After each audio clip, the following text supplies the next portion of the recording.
Oh, thank you. It's really a special pleasure to be here. It's not often that you see so many people who have a like-minded sensibility in Berkeley, particularly about educating themselves and educating others. So we ought to vote on something quickly. I'd suggest we vote to recognize Barney Osher and his genius at thinking about this. And also to Susan for realizing the project in a situation like Berkeley, where there's such a immense range of possibilities and alternatives, and for designing such a great program. So thank you, Susan and staff.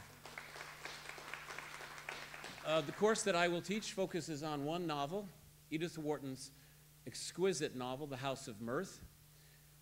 It was written in 1900, literally at the turn of the century.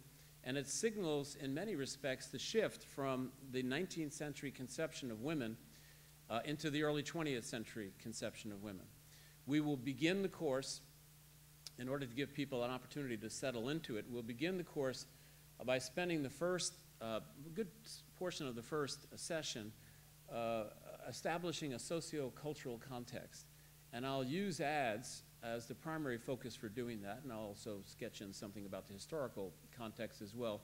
But most importantly, to provide you with a visual conception of what the dominant image of women was in the late 19th century and how that shifts so markedly in the early 20th century.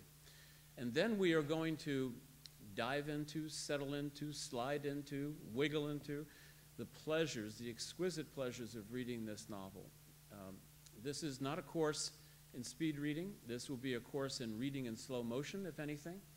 We are going to spend a lot of time talking about passages. We're going to spend a great deal of time talking about the pleasures of watching a line move. And we are going to spend a great deal of time at the end of the course in thinking about what the transitions out of that novel are into other really extraordinarily important early 20th century fiction, whether it's Theodore Dreiser or Fitzgerald or Sinclair Lewis. So there'll be another transition at the end of the course. So it will not be a wild ride. It will be a slow ride, but it should be fun.